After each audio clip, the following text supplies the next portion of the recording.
Bonjour tout le monde, bienvenue à ce nouvel épisode du podcast L'État financier. Donc encore une fois aujourd'hui en compagnie de mon collègue Gabriel. Salut tout le monde, salut JP. Et pour ce nouvel épisode du podcast de la saison 3, on vous fait là, un épisode combiné avec, comme toujours, je le dis à chaque fois, on dirait depuis les derniers épisodes, là, mais un haut son de la cloche.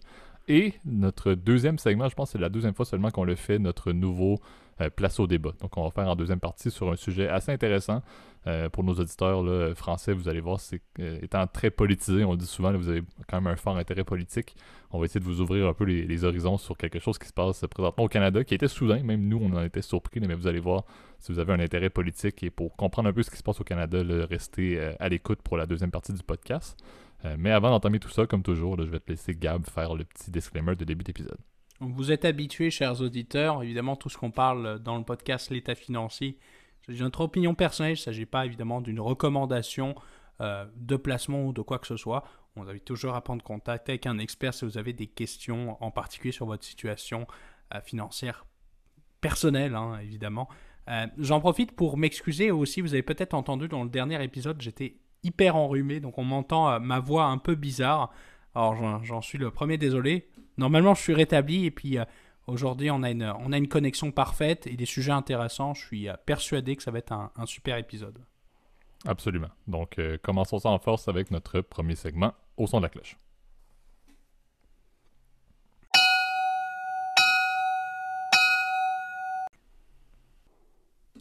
Parfait. Donc, le sujet qu'on vous fait là, aujourd'hui pour ce Au son de la cloche, vous allez le voir, là, c'est un peu selon les commentaires que vous nous avez donnés. Là, on retourne un peu dans le monde de l'aérospatial. Vous avez fait un épisode sur SpaceX, sur l'économie de l'espace, là, il y a de cela quelques semaines, quelques mois déjà.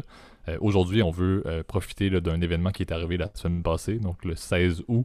Il y a eu une déposition d'une plainte officielle face à la justice américaine de la part de Jeff Bezos et de Blue Origin vers la NASA. Et tout ça à cause d'une histoire de contrat. En fait, la trame qu'on veut prendre, c'est vraiment décortiquer un peu l'espèce de compétition qu'il y a présentement au niveau de l'aérospatiale entre SpaceX de Elon Musk et Blue Origin de Bezos, et plus généralement aussi ce clash-là qu'il y a entre ces deux multimilliardaires-là, qui d'une certaine manière sont le numéro 1 et le numéro 2 personnes les plus... la personne et la seconde personne plus riche au monde. Donc c'est de soulever un peu qu'est-ce qui se passe en arrière de ça, et surtout, encore une fois, sous la trame là, on parle en grande partie du projet Artemis. La NASA, en fait, pour faire la petite trame, je te passerai la parole par la suite, la NASA a accordé un contrat à SpaceX, encore une fois, selon les critères, tout était adéquat, là, mais le contrat hyper lucratif, plusieurs, je crois que c'est 2,9 milliards de dollars US qui ont été accordés pour que la SpaceX mette en place le projet Artemis, qui est le retour d'astronautes sur la Lune en 2024. Bien évidemment, dans cette industrie-là, il n'y a pas beaucoup de gros joueurs, mais Blue Origin de Bezos voulait avoir ce contrat-là. Et encore une fois, on s'en doute pourquoi. Il y a beaucoup d'argent et les fonds publics sont toujours bien reçus dans l'industrie de l'aérospatiale. Mais par contre, SpaceX a reçu le contrat et depuis avril à peu près, Blue Origin et Bezos, depuis que la décision a été prise, continue à mentionner publiquement que c'était pas quelque chose qui était selon le fair play compétitif. La compétition n'était pas respectée dans l'industrie avec cette attribution de contrat-là par la NASA vers SpaceX. Il y a eu différentes tentatives au niveau de la justice, mais c'est la tentative la plus importante qu'on voit à ce jour qui a été annoncée le 16 août. Donc c'est un peu devoir parfait. On est dans un contexte où il y a vraiment un clash important. Mais d'où vient ce clash-là? Pourquoi est-ce qu'on se retrouve présentement avec le fait que c'est peut-être le premier domino qu'on va entendre, Blue Origin versus SpaceX, mais selon moi, et ça c'est mon avis encore une fois, pour toute notre existence du moins, on va entendre parler de Elon Musk contre Jeff Bezos par l'entremise, un peu comme, c'est encore une fois une comparaison un peu curieuse, mais un peu comme la guerre froide. C'est un peu par l'entremise de leur compagnie que Elon Musk et Jeff Bezos vont encore une fois essayer de devenir les hommes d'affaires ou d'avoir le titre de l'homme d'affaires le plus important de l'histoire de l'humanité d'une certaine manière, un peu comme les Américains et les Russes tentaient de, encore une fois, définir leur légitimité à l'époque. Donc c'est un peu la trame que je voulais avoir avec vous. Je vais peut-être te laisser, Gab, là, introduire un peu peut-être les deux compagnies là, qui sont présentes. On connaît bien SpaceX, mais Blue Origin, peut-être qu'il y a quelques mots que tu pourrais rajouter là-dessus. Oui, puis surtout qu'on n'en avait pas déjà parlé. C'était d'ailleurs, et je vous remercie, chers auditeurs, des épisodes qui avaient plu beaucoup. J'avais eu même des retours de personnes que je connais qui m'avaient dit qu'ils avaient beaucoup appris et qui avaient été très intéressés, en tout cas par la vidéo de SpaceX. Alors, j'en suis encore une fois très reconnaissant et j'espère que cet épisode-là, il va vous intéresser. Alors, c'est vrai que on n'avait pas trop parlé effectivement de SpaceX, de Blue Origin, tu vois, justement, j'en perds mes mots. À contrario, c'est sûr de SpaceX, qui est une entreprise qui est aujourd'hui qui fait des revenus, effectivement, et qui est quand même relativement stable par le contrat dont tu as parlé avec le projet Artemis, qui, rappelons-le, a été lancé en fait par l'administration, évidemment, de Donald Trump, évidemment, pour préparer, et ça c'est ce qui avait été initialement prévu, et je pense qu'évidemment il y aura des retards assez évidents, parce que bon, dans ce genre de programme, ça représente tellement d'argent, si tu veux, tellement évidemment de contraintes techniques et technologiques que je pense pas que ça se fera tout de suite. Hein. Quand on voit que le programme Apollo a mis des dizaines d'années, qu'il y a eu quand même des énormes échecs, par exemple, je me souviens par exemple des premiers lancements Apollo, il y en avait un qui avait été crashé, enfin ça a été un drame. Je crois que c'était Apollo 1 ou 2 qui avait été vraiment enfin bref, une catastrophe. Et bon, l'objectif de ce programme-là, donc du coup, ce serait non seulement d'aller sur la Lune, mais ensuite de préparer évidemment la conquête de Mars, qui semble être évidemment le nouvel objectif peut-être pour l'agence spatiale américaine, donc la NASA. Alors Blue Origin, c'est sûr que c'est une plus petite compagnie, hein, tu vois. SpaceX fait à peu près, comment dire, en termes de revenus, ça a déjà été publié, c'est à peu près 2 milliards de dollars. Blue Origin, c'est pas public, hein. Pour le moment, il n'y a pas eu d'information qui a été divulguée. Étant donné que c'est une compagnie privée, aux États-Unis, vous n'êtes pas obligé, en fait, t'es pas obligé de divulguer ton chiffre d'affaires ou ton profit, hein, évidemment. Mais il est très probable que l'entreprise n'est pas encore rentable, si tu veux. L'écart est... la plupart des analystes se confèrent qu'effectivement Blue Origin a quand même un certain retard par rapport à SpaceX qui, aux dernières nouvelles, puis selon les chiffres qui avaient été donnés en tout cas par Elon Musk et les informations qui avaient été trouvées par les analystes, avait plus de 9500 employés alors que Blue Origin en aurait aux alentours des 3500 si tu veux. Et évidemment Blue Origin a été backé si tu veux depuis le début bien évidemment par évidemment Jeff Bezos qui évidemment en a fait une pub incroyable justement en concurrence évidemment de Elon Musk. Et je pense que, si tu veux, leur objectif initial avec Blue Origin, c'était de commercialiser, de faire des vols lunaires, un peu comme Virgin Galactic, tu sais, autour de la Terre, tu sais, pour pouvoir faire, par exemple, des tourisme de l'espace, ouais. Voilà, du tourisme spatial. C'est vrai que c'est une tendance qui... En fait, j'ai l'impression que les gens, ils ont que ça à faire de leur argent, mais bon, ça, c'est peut-être... c'est peut-être rendu là, c'est un jugement de valeur, tu fais ce que tu veux, mais c'est vrai que c'est une industrie qui peut-être est rentable, un peu comme l'est par exemple la visite par exemple du continent antarctique qui risque de se développer dans quelques années de plus en plus, ou encore, voilà, par exemple, c'est sûr que des vols, par exemple, dans la stratosphère, je sais qu'il y a même, ça a commencé vraiment à se développer, les vols où tu es en apesanteur, etc. Donc, bref, je pense qu'il y a vraiment une tendance, tu veux, pour des gens très fortunés, bien évidemment, justement, pour aller, justement, faire des vols, par exemple, autour de l'espace, ou par exemple, visiter une station spatiale comme pourrait l'être l'ISS.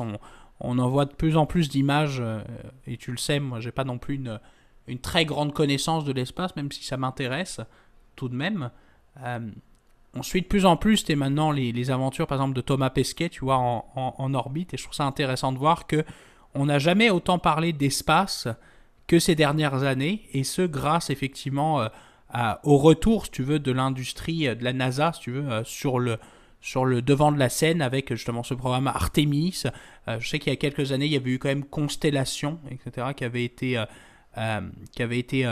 pas mal fait couler d'encre. Et au retour justement de ces mises en avant de ces deux géants que sont Blue Origin et surtout SpaceX. Veux-tu ajouter quelque chose, toi, JP? Ouais, exact, c'est ça. Je pense que je peux même relancer un peu là-dessus. Là, ce qui est important de noter, c'est que Blue Origin a été fondé quand même en 2000, alors que SpaceX a été fondé en 2002. Mais la manière, parce qu'au final, vous pouvez voir vraiment ces deux compagnies-là comme étant des compétiteurs directs à l'avenir.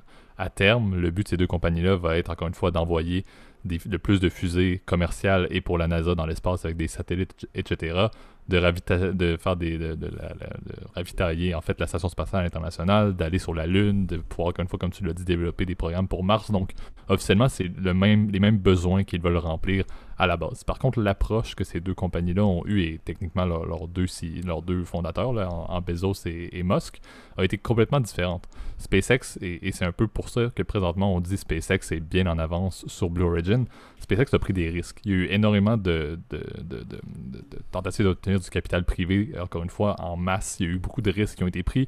Il y a eu beaucoup de tests, beaucoup d'investissements. Vous l'avez peut-être vu là, avant même que présentement SpaceX devienne une compagnie qui est capable d'envoyer des satellites et peu importe quoi dans l'espace sans aucun problème, avec aucun risque et aucun doute, de façon très sécuritaire. On se retrouve quand même avec une compagnie qui a, depuis très très longtemps, mis les bases de qu'est-ce qu'elle veut faire, mis les bases exactement de ce qu'elle voulait, alors que Blue Origin, de son côté, comme tu l'as dit Gab, leur approche a été vraiment axée sur le fait d'essayer d'aller chercher de la liquidité. Le tourisme de l'espace, par exemple, que Blue Origin tente d'obtenir, mais c'est un peu pour financer les autres gros programmes vers la Lune, vers Mars, vers la Station spatiale internationale. Alors que SpaceX, eux, ça les dérange pas du tout. Ils n'ont aucun intérêt pour le tourisme de l'espace parce qu'ils sont rendus à un autre niveau. Donc, l'approche qu'ils ont eue, la montée fulgurante de SpaceX par rapport à Blue Origin, qui était beaucoup plus saccadée initialement avec le capital qui restait d'Amazon, par la suite avec les liquidités, par exemple, présentement, du tourisme de l'espace, ils vont y arriver à un certain point, mais présentement, il n'y a aucune chance que ces deux compagnies-là soient au même niveau. Le point, comme on l'a dit, central qu'on avait à la discussion, c'est le fameux contrat que la NASA a donné pour Mars, pas pour Mars, pardon, pour la Lune, et un futur contrat qui va arriver pour Mars, on le sait. Mais présentement, qui est vraiment mieux placé pour faire ce contrat-là? C'est SpaceX. Blue Origin peut dire ce qu'ils veulent. Jeff Bezos peut le faire également. Il n'y a aucune preuve présentement que Blue Origin est au même niveau. Ils vont y arriver encore une fois, mais dans leur stratégie de développement, sont beaucoup plus saccadés par étapes, alors que SpaceX a pris énormément de risques, mais ils sont positionnés maintenant pour représenter les intérêts, encore une fois, de Launch America et des États-Unis dans l'espace. C'est eux qui ont la première place, c'est officiel. Ce qui est important aussi à soulever, puis on l'a soulevé au tout début dans ta présentation, c'est des compagnies privées. Il y a beaucoup de capital, bien évidemment, qui existe en de ça c'est officiel, mais l'industrie de l'aérospatiale dépend présentement en grande partie des fonds publics. La capacité d'une compagnie de pouvoir survivre et évoluer et devenir effectivement la plus grande compagnie de l'aérospatiale, la plus grande compagnie de cette fameuse dernière frontière-là, ce qui est un petit peu l'objectif non assumé de Musk et de Bezos. C'est un peu le fait de dire ma fortune personnelle, peu importe si c'est bien, mais d'être le premier homme d'affaires à avoir, si on peut dire, démocratisé d'une certaine manière l'espace. C'est un peu ça leur mission, mais ça prend des fonds publics. Donc ce que Elon Musk a fait, l'investissement, le risque, la progression fulgurante de SpaceX, ça vient de... Et même, on peut dire, toute la publicité. On s'entend chaque lancement. Vous pouvez les suivre sur YouTube si vous voulez. Donc, Elon Musk a fait une campagne incroyable de développement, d'aller chercher des cerveaux, d'avoir une capacité technologique qui est hors pair, très fiable, mais également de la publicité, parce que tu nommerais à n'importe quel Américain, c'est quoi, quelle compagnie présentement privée représente les intérêts des États-Unis dans l'espace? C'est SpaceX. La NASA on ne considère pas, c'est encore une fois une entité du gouvernement, là, mais c'est SpaceX. Personne ne va nommer Blue Origin, c'est pas du tout. Là. Donc Blue Origin est un peu dans son petit monde présentement, avec Virgin Galactic, qui ont des intérêts à un certain point pour aller rejoindre SpaceX dans les parts de marché des grands programmes gouvernementaux américains. Mais présentement, c'est du tourisme de l'espace de leur côté. Ils ont, selon moi, aucune justification, et c'est probablement ce qui va arriver, mais la poursuite va probablement tomber parce que Blue Origin ne sont pas aptes à le mettre en place. SpaceX sont bien en avant. Oui, c'est triste parce que c'est un autre gros contrat. C'est encore une fois beaucoup d'argent pour que SpaceX continue à accroître sa mainmise sur cette industrie-là. Mais malheureusement, Jeff Bezos ne peut pas rien dire. À l'époque, et on le sait encore maintenant, puis c'est prouvé, Jeff Bezos mettait son attention sur quoi jusqu'à tout récemment? Sur Amazon. Pendant ce temps-là, Elon Musk mettait son attention sur quoi? Sur SpaceX.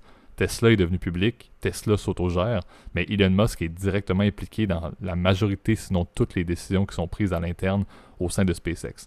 Blue Origin, c'était pas la priorité à la base de Jeff Bezos, ce l'est maintenant qu'il a quitté le poste de CEO de Amazon, mais ce l'était pas. Donc, est-ce qu'on peut juger la différence? Ben non, il y a eu un homme d'affaires qui a mis toute son attention là-dessus, alors que Bezos, de son côté, est un petit peu second violon sur cette industrie-là et maintenant veut arriver au même niveau qu'un homme comme Musk, ça fait 10 ans qu'il est là-dessus. C'est insensé. Ouais, et puis c'est vrai que la technologie, tu vois, d'un œil extérieur, semble être un peu en retard. Hein.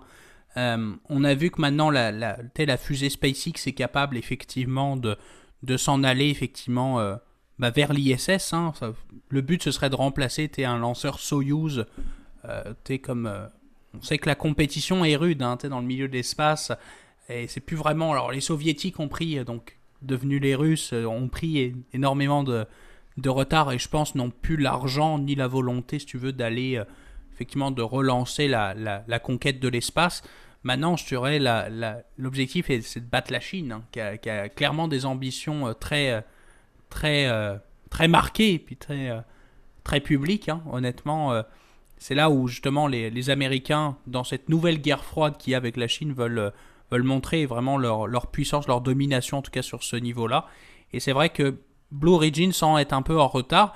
En revanche, alors c'est vrai que on a entendu parler il y a un peu plus d'un mois désormais, et je dois t'avouer, ça a fait plus ou moins bonne presse, tout dépendamment du point de vue dans lequel on cite, puisqu'il y a eu la dernière mission de Blue Origin, donc avec leur lancement, avec leur premier vol humain, mais où il y avait évidemment, où il y avait Jeff Bezos et son frère d'ailleurs, c'est ça qui est assez rigolo. Je savais même pas qu'il avait un frère, Jeff Bezos, mais en tout cas, on l'a appris. Il doit être milliardaire aussi. Et si tu veux, il avait. Et tu me l'avais envoyé, je me souviens, en off, JP, je trouvais ça rigolo. Donc, oui, évidemment, vous avez entendu parler dans les médias que Jeff Bezos est allé dans l'espace, puis il est revenu, etc., avec sa fusée. Donc, ce qui prouve quand même que la technologie fonctionne. Parce que si tu fais confiance à ta technologie au point d'envoyer ton CEO à un homme multimilliardaire, je pense, qui est plus puissant que plusieurs chefs d'État, je pense que ça veut dire nécessairement que tu fais confiance à la technologie, que c'est fiable, si tu veux. En revanche, c'est qu'un vol qui a duré à peu près une dizaine de minutes, pour le moment... En basse orbite.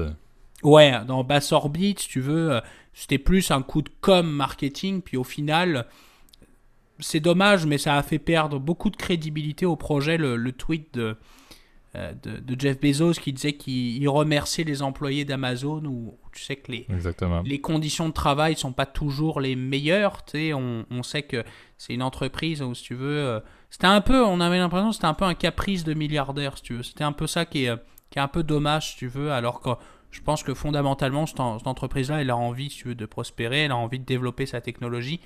C'est vrai que c'est pas innovant. En revanche, je trouve que leur nouvelle, pour avoir, encore une fois, d'un œil très externe, hein, parce que tu vois, moi j'y connais rien, hein, tu sais, je suis loin d'être expert, si tu veux, pour juger de la fiabilité d'un projet. Je trouve qu'en revanche, leur projet, là, avec leur fusée qui s'appelle Shepard, si je ne m'abuse, est assez rigolote, hein. La fusée aurait pour objectif, si tu veux, d'aller sur Mars, donc elle offrirait vraiment tout confort, si tu veux, avec un gros poste d'observation tout en haut qui est tout confort, contrairement aux horribles fusées que tu voyais, par exemple Saturne V, donc à l'époque d'Apollo. Si t'avais vu, si par exemple tu as vu le film Apollo 13, on voit que c'est tout petit, hein, les mecs vivent dans un espace très confiné, etc. T'as l'impression que c'était une époque où maintenant ça semble être beaucoup plus confortable, etc. Puis avec une technologie beaucoup plus avancée. En tout cas, c'est sûr qu'on vous tiendra au courant, chers auditeurs, si vous le souhaitez. Évidemment, sur ce sujet-là, encore une fois, qui nous intéresse. Je sais que toi, JP, ça te fascine. Absolument. Mais moi, ça m'intéresse beaucoup, puis je vous l'ai dit, et puis c'est là-dessus qu'on pourra conclure là, ce segment-là. Là. Mais souvenez-vous, et encore une fois, selon moi, on pourrait faire un sujet par année là-dessus, parce qu'on dans 5 ans, dans 10 ans, dans 15 ans, dans 20 ans, on va continuer à avoir ce clash-là, parce que, comme on l'a dit, Elon Musk et Jeff Bezos, ça va être un fight éternel jusqu'à la fin de leur vivant à définir qui va être le plus grand homme d'affaires, parce que le signe de dollar à côté de leur nom n'a pas tant d'importance en réalité par rapport à justement cette volonté-là. C'est la finalité qu'ils ont les deux. Il n'y a aucune autre compagnie présentement que ces personnes-là ont mis en place. Tout l'argent qu'ils veulent mettre et toute la représentativité qu'ils veulent mettre, ils veulent pas aller chercher une autre industrie, ils veulent pas ouvrir des centres commerciaux, ils s'en foutent complètement. Ce qu'ils veulent présentement à 100%, c'est quoi? C'est de définir justement une industrie qui n'existait pas à l'époque et qui prend beaucoup de dollars et encore une fois qui va permettre, si on peut dire, de façonner l'espèce humaine à l'avenir, c'est-à-dire la capacité, on l'avait dit à l'époque, d'être une espèce qui est outre extraterrestre d'une certaine manière, mais d'être outre-planétaire, de pouvoir aller sur d'autres planètes. C'est vraiment la définition qui va se passer. Donc, c'est sûr qu'il va y avoir d'autres ramifications. C'est sûr que c'est pas la dernière bataille légale. C'est sûr que c'est pas la dernière fois qu'on entend Blue Origin et SpaceX dans le même terme. Et comme je vous l'ai dit, présentement, c'est des compagnies privées. Attendez bien évidemment de voir un jour, et même Elon Musk a déjà mentionné qu'il voulait faire un IPO sur SpaceX et Blue Origin. Attendez, même si Bezos le fait également pour Blue Origin, mais voyez bien les chiffres éventuels de IPO pour ces compagnies-là. Ça risque d'être du jamais vu en termes officiels présentement sur la grosseur que ça pourrait avoir ces IPO-là, parce que c'est des compagnies qui amènent un peu l'absolu. Pour tout le monde, on le dit, c'est un peu la dernière frontière, d'avoir la capacité d'investir dans une compagnie qui pourrait envoyer des humains sur Mars, qui pourrait envoyer des humains sur la Lune, qui pourrait envoyer ravitailler une station spatiale internationale, même à la limite dans des orbites autres que même l'orbite terrestre, c'est quelque chose qui est absolument fascinant selon moi et qui va vraiment faire couler beaucoup d'encre à l'avenir, surtout avec les deux poids lourds que sont Musk et Bezos, parfois positivement et parfois bien évidemment négativement également. Puis je voudrais juste rajouter un dernier point avant qu'on passe au deuxième segment, place au débat, qui va nous prendre du temps et je trouve qu'il va rester intéressant. Quid de Richard Branson? Peut-être qu'on en parlera dans un autre épisode. On savait qu'il y a quelques années, c'était vraiment le précurseur, si tu veux, celui qui faisait parler beaucoup plus il y a quelques années avec Virgin Atlantic, si je ne m'abuse. Galactic Atlantic, c'est sa compagnie d'aviation. C'est bien pensé. Tu vois, et j'ai l'impression que c'est vrai qu'il a été très impacté aussi par la Covid, hein, pour le coup, avec ces entreprises, tu veux, qui semblent être un peu plus à l'arrêt. Notamment, je crois qu'il a aussi des compagnies de ferry, ce type-là. Il a des... et je crois que le transport, il y a beaucoup de transport. Ouais. Il semble avoir avoir un business très diversifié entre un vendeur de disquaires à l'origine jusqu'à télécom, puis au transport, ouais. Enfin bref, j'ai l'impression que ça s'est vraiment mis en pause. Peut-être qu'on pourra en parler aussi dans un autre épisode quand on fera notre suivi là-dessus. Mais en tout cas, je pense que JP, on peut passer donc du coup place au débat. Hein. Absolument. C'est parti.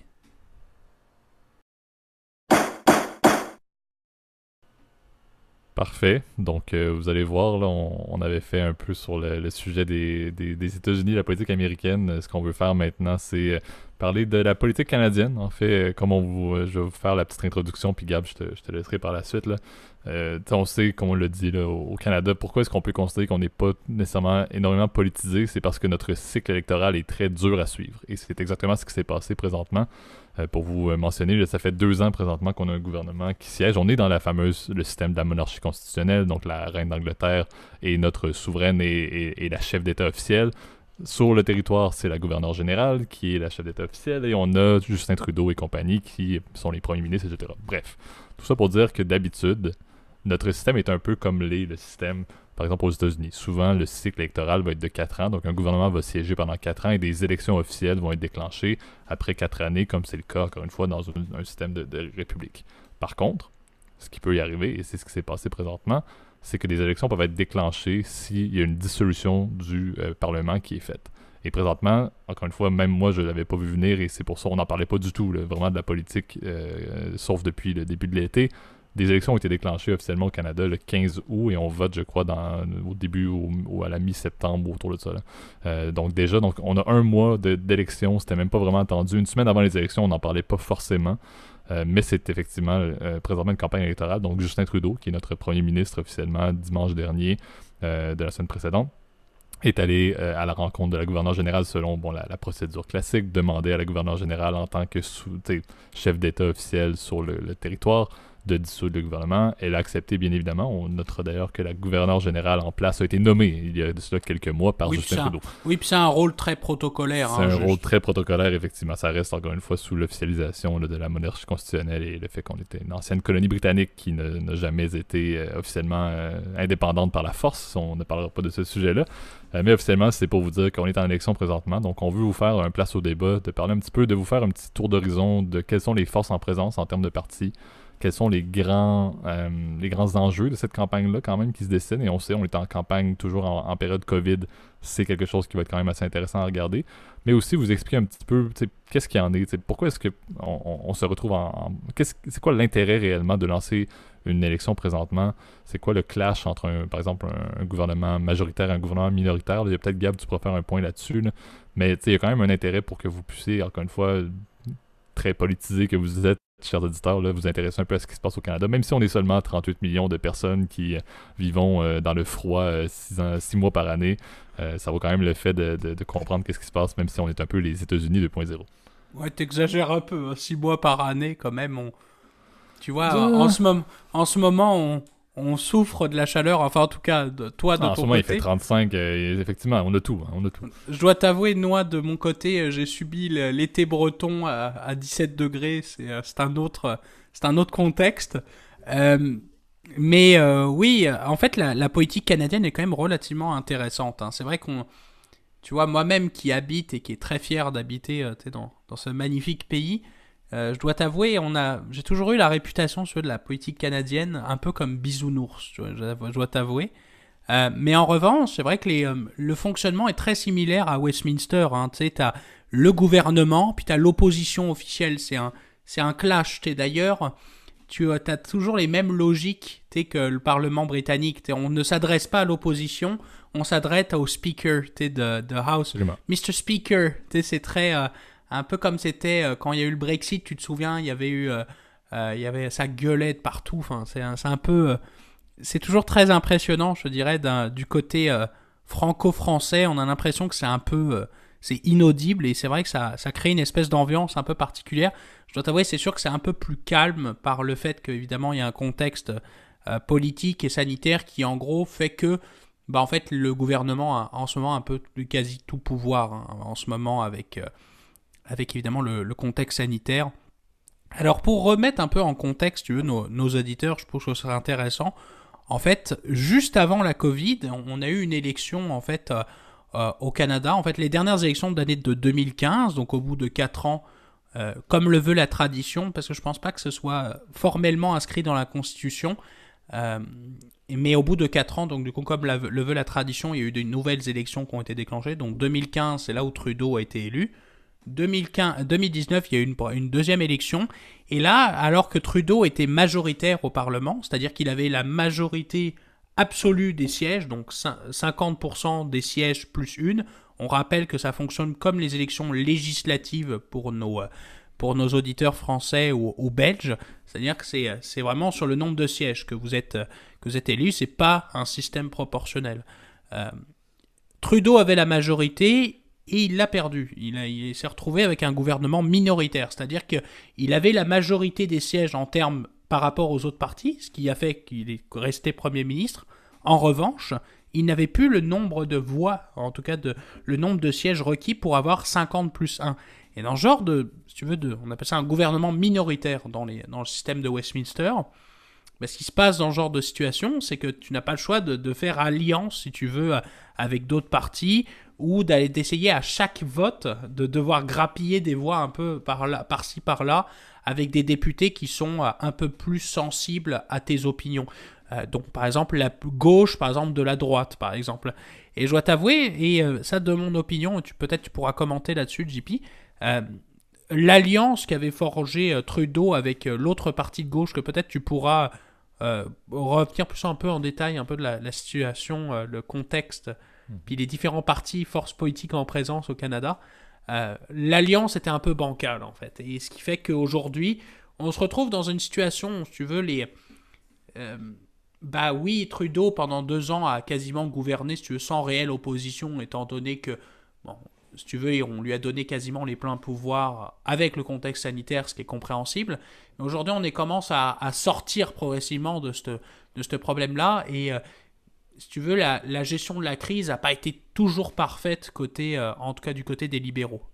Exactement. Puis tu le dis bien, faut le rappeler quand même qu'au déclenchement des élections là, qui a eu lieu le dimanche dernier, 50%, les sondages disaient que 50% des Canadiens, plus de 50% même, n'en voulaient pas d'élections. L'intérêt des élections pour les Canadiens, il n'y en avait pas.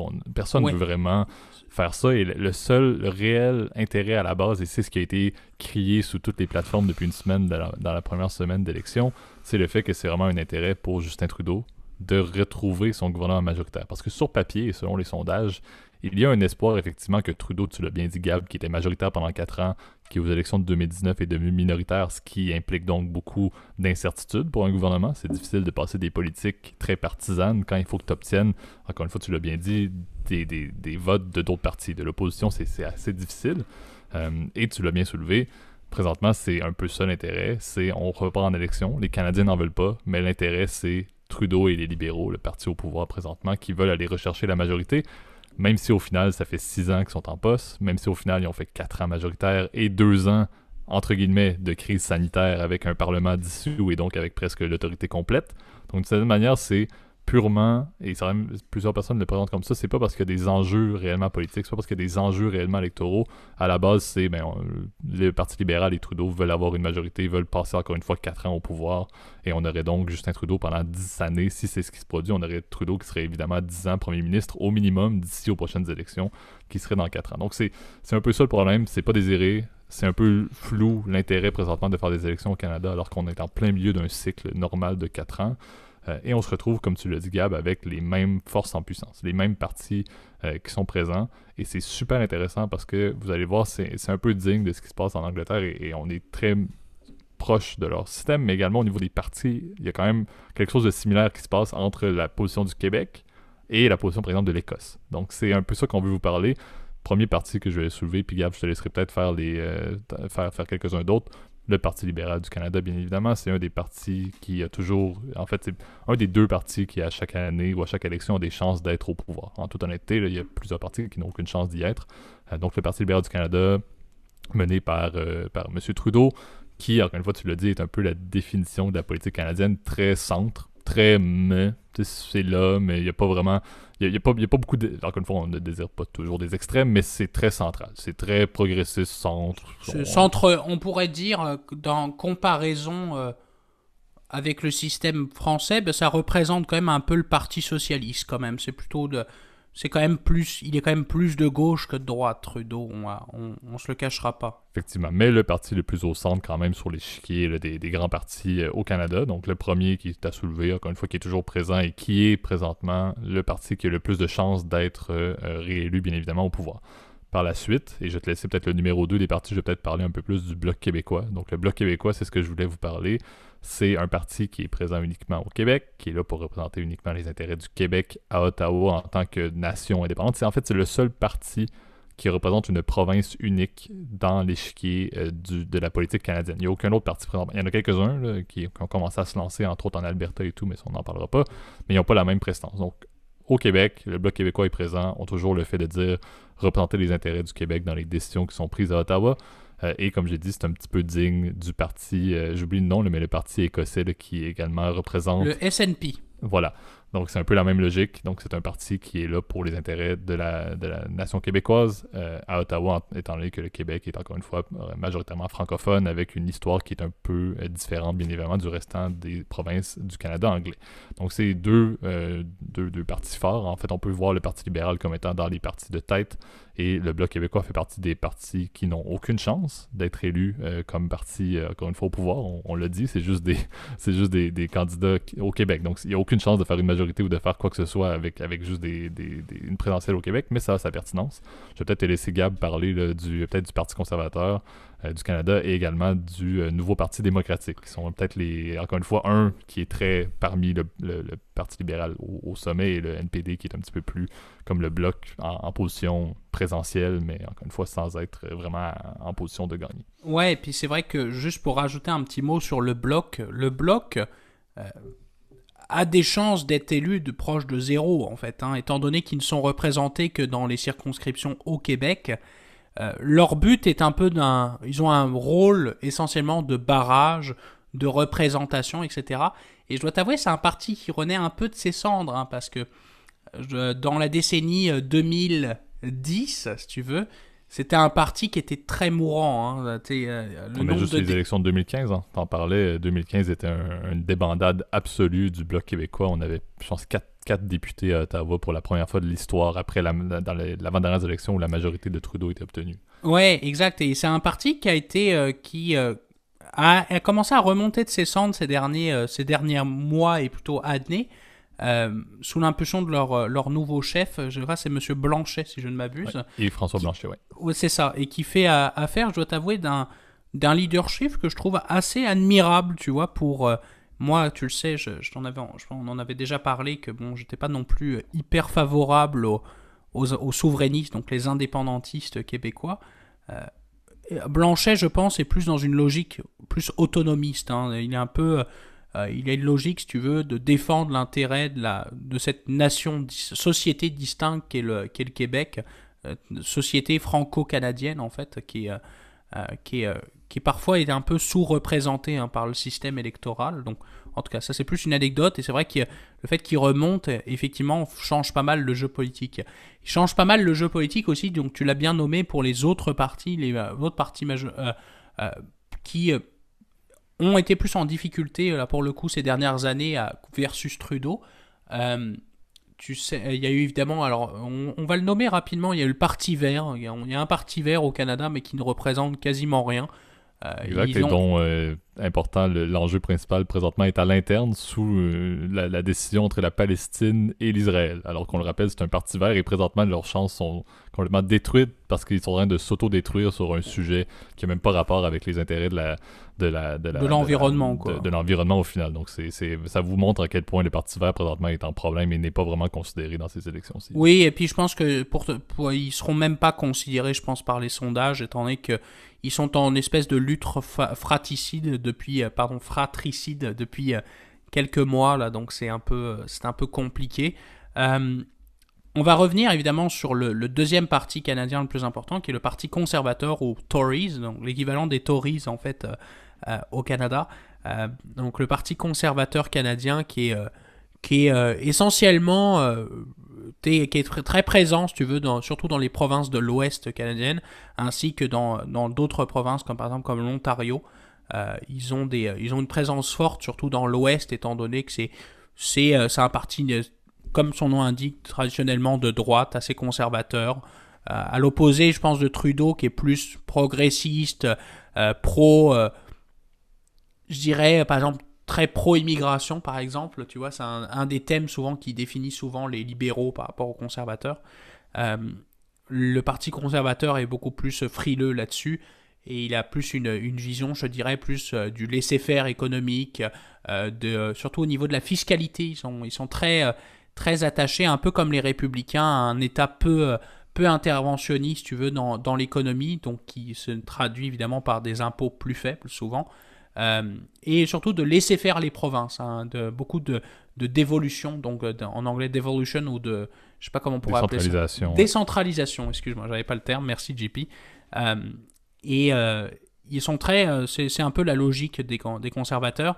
Ils ont été en déroute électorale depuis la sortie de l'ancien premier ministre canadien, qui était M. Stephen Harper, qui représentait la province de l'Alberta, et qui si tu veux, après son mandat, a été un peu piètrement représenté, je pense, par ses successeurs.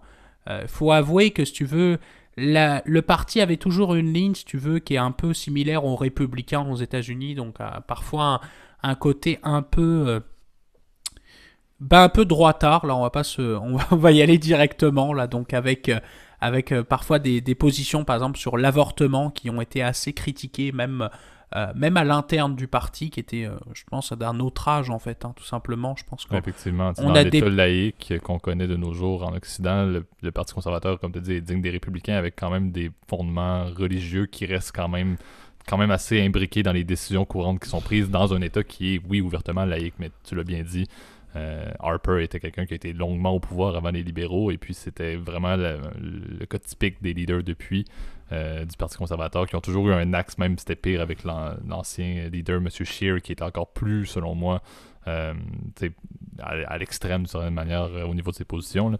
Mais c'est ça, c'est un parti qui garde son importance, mais est en déroute, ce qui amène toujours un certain risque dans des élections, un parti qui est en déroute de soudainement reprendre un peu soudainement l'intérêt du public. Là. Ouais, puis ils ont élu leur nouveau chef là depuis quelques mois, que c'est M. O'Toole, qui, je dois t'avouer, n'est pas encore très connu, si tu veux, étant donné que il n'a pas eu le temps vraiment de siéger, si tu veux, au Parlement de manière, je dirais, très vocale, comme a été le cas avec Scheer, alors que je me souviens que c'était un peu la guéguerre quand même quand il était... quand il y avait des débats, et en tout cas en séance parlementaire. Et M. O'Toole a encore beaucoup de difficultés, si tu veux, à imposer, et je pense qu'il n'était pas prêt, si tu veux, à mener une campagne, en sachant que, rappelons-le, quand vous perdez une campagne, souvent dans le système de Westminster, ça implique une nouvelle élection, si tu veux, pour le chef du parti, parce que souvent, ça veut dire que, comme tu représentes la déroute de ton parti, tu démissionnes. C'est pas toujours le cas, mais c'est souvent le cas.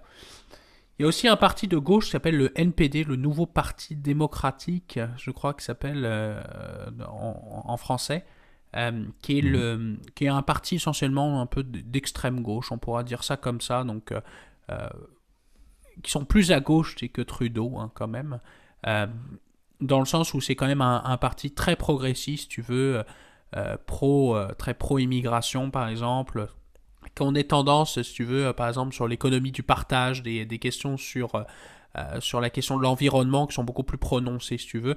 Ce serait un peu l'équivalent dans le système français, par exemple, je sais pas, de Mélenchon, ou dans le système britannique, par exemple, ce serait l'équivalent de l'ancien chef justement du Labour, qui est monsieur, je me souviens plus, enfin, bref, et côté américain, leur équivalent, ce serait un peu comme Bernie Sanders, par exemple, un peu dans Et cette... aussi, ouais. Exact. Voilà. Et c'est vrai que si tu veux, leur chance électorale, ils ont eu pendant quelques années, ils étaient en vogue avant que j'arrive, si tu veux, parce que j'avais lu là-dessus. Ils ont eu leur grand moment a été avant, si tu veux, mon arrivée, donc en 2015, je crois que ça datait de l'élection, en fait, avant que j'arrive. Donc, et c'est vrai qu'ils avaient fait des bons scores électoraux, et depuis, c'est la déroute. Ils sont en grande difficulté dans la plupart des circonscriptions qu'ils avaient. Ils ont perdu, si tu veux, leur siège. Ils ont gardé, si tu veux, des sièges, en revanche, uniquement dans des très grands centres urbains, comme par exemple dans Toronto et dans les quartiers, on va dire, un peu plus huppés de Montréal, on va dire ça comme Et ça. de Vancouver aussi, exact. Oui, Mais voilà. tu sais, c'est un bon point, puis c'est un bon portrait. Merci Gab là, pour l'ajout sur les trois autres parties. Là, mais tu sais, ce qui est intéressant, puis c'est vraiment ça qui définit, puis c'est pour ça qu'on dit que le Canada n'est pas très politisé, parce que les enjeux, on pourrait parler de quelques enjeux de la campagne, mais le contexte et le cadre des campagnes électorales au Canada, c'est très simple. D'accord? On l'a mentionné, les chances d'être un parti au pouvoir, c'est soit les libéraux, soit les conservateurs, et tout va dépendre, encore une fois, de deux éléments. On dit tout le temps que l'Ontario, la province de l'Ontario, choisit quel est le parti au pouvoir, dépendamment, encore une fois, et les votes sont vraiment très très serrés, souvent entre le Parti conservateur et le Parti libéral en Ontario, qui est la province la plus peuplée, et avec raison, avec le plus de députés également, bien évidemment, au Canada. Et la décision, si c'est un gouvernement majoritaire ou minoritaire, c'est le Québec qui la prend. Donc l'intérêt, et vous le savez, le Canada est un pays qui est très vaste. On n'est pas beaucoup d'habitants, bien évidemment, mais c'est très large. Il y a beaucoup de provinces, il y a beaucoup d'intérêts, encore une fois, sur un territoire qui passe du Pacifique à l'Atlantique. On s'entend que l'intérêt d'une côte à l'autre, c'est pas les mêmes choses. C'est pas les mêmes enjeux. Et même chose pour les pays des prairies en plein centre du Canada. Mais on se retrouve avec le fait que dans les campagnes, le seul intérêt qu'il va y avoir, littéralement, et les principales promesses électorales ne vont pas être pour le pays en entier, mais vont être souvent pour l'Ontario et pour le Québec, malheureusement. Et c'est ce qui est déploré en grande partie par les provinces par exemple, l'Alberta, la Saskatchewan, le Manitoba, les provinces du centre qui, encore une fois, sont moins, d'une certaine manière, vont être moins pertinentes. Pour vous donner une idée, l'Alberta, présentement, n'a pas un seul député libéral. Le Parti libéral est au pouvoir, mais l'Alberta est 100% conservateur. Donc, ça vous donne une idée, il n'y a aucun député dans cette province-là, mais ils ne sont même pas au pouvoir malgré tout. Donc, ça vous montre le fait que même si cette province-là s'unit pour un seul et même parti, mais c'est même pas le parti qui est au pouvoir en réalité. Donc, plusieurs personnes déplacent ça dans l'opinion du Canada en général, de dire, l'Ontario, c'est normal, c'est un centre urbain, mais que le Québec, qui est encore une fois vu à un certain niveau comme étant une nation indépendante, prenne la décision au niveau du gouvernement, si c'est majoritaire ou minoritaire, plusieurs personnes le déplorent, plusieurs personnes n'aiment pas ça, parce que comme on l'a dit, le choix au Québec va toujours jouer en général, et c'est ce qui est absolument magnifique, d'une certaine manière, c'est que le portrait électoral au Québec, les 4 principaux partis à l'exclusion du Parti vert, là, sont représentés. Il va y avoir des sièges libéraux, il va y avoir des sièges conservateurs, il va y avoir des sièges du NPD, il va y avoir des sièges du Bloc également. Le Québec est un terrain de jeu, si on peut dire, pour la politique et les chefs de ces partis-là qui est énorme parce que tout se joue. Il y a certains secteurs, certaines circonscriptions là, que depuis 3 élections, ça a été 3 partis différents. Donc il y a vraiment un attachement qui est à gagner avec les promesses électorales et ça fait en sorte qu'il y a beaucoup de capitaux, beaucoup de garanties qui sont mises sur le Québec. Et présentement, c'est ce qu'on voit, et tu l'as bien noté avec la renaissance du Bloc québécois. Puis c'est un peu mon avis, là, si on passe un peu sur, pour terminer le segment, un peu sur l'opinion qu'on a. Mais je pense pas que la volonté de Trudeau de partir des élections pour obtenir son gouvernement majoritaire, d'avoir 50% plus 1, je ne pense pas que ça va fonctionner. Et la simple et bonne raison, c'est exactement ce que tu as dit, Gab. C'est le fait que, oui, il va peut-être gagner parce qu'en Ontario, il va être représenté. On l'a dit, c'est l'Ontario qui définit en général le parti au pouvoir. Mais au Québec, tu l'as bien soulevé, le Bloc québécois est en renaissance. Le Bloc québécois reste vraiment présent et le nom le porte bien en tant que bloc, là, mais ça va selon moi venir bloquer la majorité justement que Trudeau vient chercher parce qu'il va y avoir beaucoup trop de députés au Québec, encore une fois, qui vont être élus sous la bannière du Bloc québécois, ce qui va faire en sorte qu'on risque de se retrouver avec un autre gouvernement minoritaire à Ottawa. Oui, il va y avoir le nombre de sièges va varier d'un parti à l'autre, bien évidemment, par rapport aux dernières élections de 2019, mais selon moi, ça reste qu'il n'y aura pas beaucoup de changements, et c'est vraiment à cause du portrait électoral du Québec. Pour qu'un gouvernement soit majoritaire, et c'était le cas pour Trudeau là, en 2015, tu l'as bien soulevé, Gab, le Bloc québécois n'existait plus. Le Bloc québécois a complètement été rasé de la carte électorale au Québec. Les libéraux ont eu une vague épouvantable au Québec, et c'est souvent ça qui définit la problématique, si on peut dire, dans le clash entre les libéraux et les conservateurs. C'est que les conservateurs ont des problèmes énormes au Québec d'aller chercher justement beaucoup de sièges. Mais ça leur prend ces sièges-là s'ils veulent un jour être au pouvoir majoritaire, mais ils ont tellement de misère. Ce qui fait en sorte que il y a beaucoup d'emphases qui sont mises sur le Québec. Il y a beaucoup de... On tire un peu à boulet rouge là, sur le Québec, surtout pour les provinces de l'Ouest, en disant, c'est triste pour, par exemple, les Albertains, qui sont très conservateurs, mais qui savent qu'il n'y a pas beaucoup de chances qu'un gouvernement majoritaire des conservateurs soit élu, pour la simple et bonne raison que le Québec n'est pas très, très conservateur de nature, sauf quelques secteurs. C'est très libéral, c'est très NPD parfois, c'est très Bloc québécois. Les conservateurs viennent parfois troisième ou quatrième dans les intentions de vote au Québec. Donc, comment avoir un parti en puissance qui peut être élu majoritaire, c'est très difficile. Et c'est là qu'on voit vraiment un clash énorme. Et il y a eu beaucoup de discussions présentement dans ces élections-là sur le fait que l'Alberta voudrait commencer à développer une mentalité indépendantiste, un peu comme le Québec a. Aller chercher un parti qui sera un parti indépendantiste de l'Alberta pour aller à Ottawa et représenter uniquement les intérêts de l'Alberta, qui ont des problèmes avec le pétrole, qui ont des problèmes qui sont très pro-pétrole, très un peu anti-environnement, etc. Donc, il y a vraiment un clash qui se passe malgré tout dans ce système politique très neutre, très comme on a dit, là, où il n'y a pas beaucoup de monde politisé et où l'intérêt pour la politique est peut-être plus faible. Mais il y a quand même beaucoup de clash en arrière de ça à la base entre le Québec et les autres provinces, mais maintenant aussi entre d'autres provinces qui se disent mes intérêts ne sont pas représentés. Et l'Alberta, c'est le meilleur exemple. 100% par exemple de députés conservateurs, mais depuis 2 ans, leur parti n'était pas au pouvoir et n'était pas majoritaire. Même s'ils ont voté, ils ont tout fait pour que les conservateurs passent. Mais c'était même pas suffisant pour eux. Donc il y a beaucoup de frustration qui se développe dans le système politique canadien. Mais tu l'as bien dit, Gab, puis je vais te passer la parole pour peut-être faire quelques mots sur les enjeux ou ton opinion. Mais un gouvernement minoritaire, d'une certaine manière, l'intérêt de tous les Canadiens est représenté parce que le vote, comme tu l'as dit, n'est pas contrôlé par personne. Et donc, d'une certaine manière, que ce soit les libéraux, les conservateurs, le NPD ou peu importe, qu'ils soient minoritaires au pouvoir à Ottawa, on sait qu'il y aura de l'eau dans le vin de toutes les décisions politiques qui vont être prises pour les intérêts de tout le monde. Ouais, je dois t'avouer, c'est vrai que ces élections lancées à ce moment-là, déjà, c'est l'une des campagnes les plus courtes de l'histoire. Vous êtes probablement habitué aux élections présidentielles qui durent 2-3 ans, parce que bon, officiellement, la campagne dure moins que ça, mais officiellement, mais souvent, on se prépare 1 an à l'avance, si tu veux, à la campagne, voire 2 ans, par exemple aux États-Unis. Vous le savez, l'élection de 2018 a commencé, de 2020, pardon, elle a commencé en 2018, parce qu'il y a eu le midterm, puis après il y a eu les primaires, puis en plus il y a des trucs, tu vois. Et c'est vrai que là, c'est une campagne juste de 35 jours à peine, très intense, si tu veux, où il va y avoir quand même plusieurs débats, si tu veux, où les partis, j'ai l'impression, sont pas prêts, si tu veux. Encore une fois, à l'exception des libéraux, qui avaient le contrôle, qui avaient les dés dans les mains et que depuis 2-3 mois sont en train de faire le tour du Canada avant la campagne, à faire des promesses partout. On se doutait que ça s'en venait, mais personne d'autre, comme tu l'as dit, ne pouvait s'attendre réellement à ce qu'ils fassent un move de ce genre-là en période de reprise post-Covid. Ouais, et c'est vrai que tu vois, et toi-même, JP, qui est plutôt on va être très transparent là-dessus, on révèle pas le vote, etc., mais tu es quand même une famille de tradition libérale. Toi-même, quand tu m'as appelé, quand on s'en est parlé il y a quelques semaines en off, en fait, quand ça a été déclenché, tu m'as dit, je trouve ça hallucinant. Et c'est vrai que je dois t'avouer, j'ai l'impression qu'on est rendu en fait dans une fin de cycle, si tu veux, pour les libéraux. Ça affecte le vote, même des personnes qui en général votaient libéral. Personnellement, c'est comme tu l'as dit, le doute est semé. Et en tant que bon Québécois, comme on l'a dit, on est à peu près dans tous les partis possibles. On peut tous virer d'un parti comme de l'autre au Québec. C'est ce qui est absolument passionnant avec le Québec. Et c'est ça que je trouve assez passionnant, si tu veux, avec la politique fédérale, je dirais bien canadienne. C'est que c'est vrai que ce système de Commonwealth à la Westminster, déjà, crée une espèce de guéguerre, si tu veux.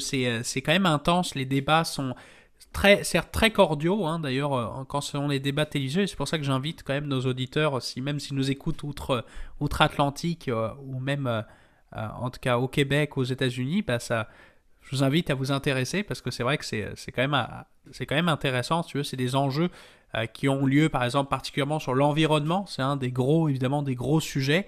La fiscalité, on en a parlé.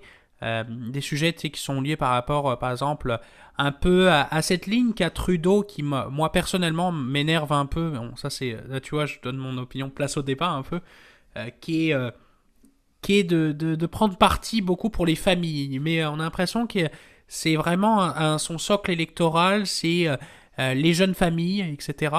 Et je dois t'avouer, alors, ça, c'est une très bonne chose, c'est d'avoir une politique nataliste et dans un pays d'encourager, si tu veux, les enfants et les parents à avoir des enfants et qu'ils soient élevés dans de bonnes conditions. En revanche, tout ça vient évidemment avec un prix, si tu veux, qui est exorbitant, parce que c'est sûr que tout ça, ça veut dire que c'est les gens célibataires, en fait, qui payent pour les gens, tu veux, qui ont des enfants et qui ont souvent, malheureusement, je le vois de plus en plus, c'est des gens qui ont des enfants, et puis ils n'ont pas les moyens, si tu veux, d'assumer, si tu veux, cette charge-là qui est magnifique, hein. C'est sûr que je souhaite à tout le monde ça, mais qui est très onéreuse, si tu veux. C'est un engagement en tant que parent, c'est sûr, évidemment, d'avoir les ressources, tu veux, d'élever ton enfant. Alors, c'est un des sujets, moi, je te dis, où j'ai plus mes points de vue, si tu veux, côté de la droite, je te dirais. Côté de la gauche, je te dirais, c'est vrai que côté la politique, tu vois, côté libéral, là où je me retrouverais plus, c'est tout ce qui est au niveau de l'immigration. J'ai l'impression aussi que tout ce qui est la question, si tu veux, de l'islam a beaucoup dérangé côté conservateur. On a l'impression qu'il y a une espèce de... Et tu vois, tout ce qui est avortement aussi, moi qui suis quelqu'un, si tu veux, qui est grandi dans une société, tu veux, qui considère la place de la femme égale à celle de l'homme, voire, si tu veux, même plus, si tu veux, étant donné du devoir, si tu veux, maternel qui est très élevé.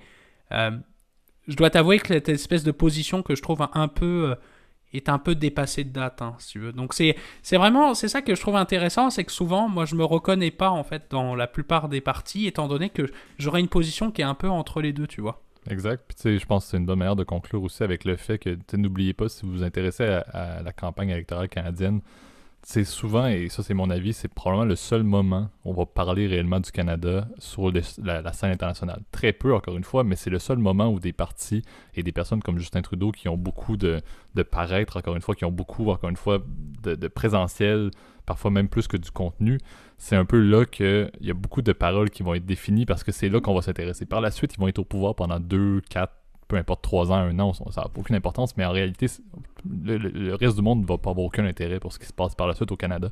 Donc il y a beaucoup de promesses, il y a beaucoup de, entre guillemets, de belles paroles qui se font dans les campagnes électorales canadiennes parce que c'est ce qui définit l'opinion internationale sur le Canada.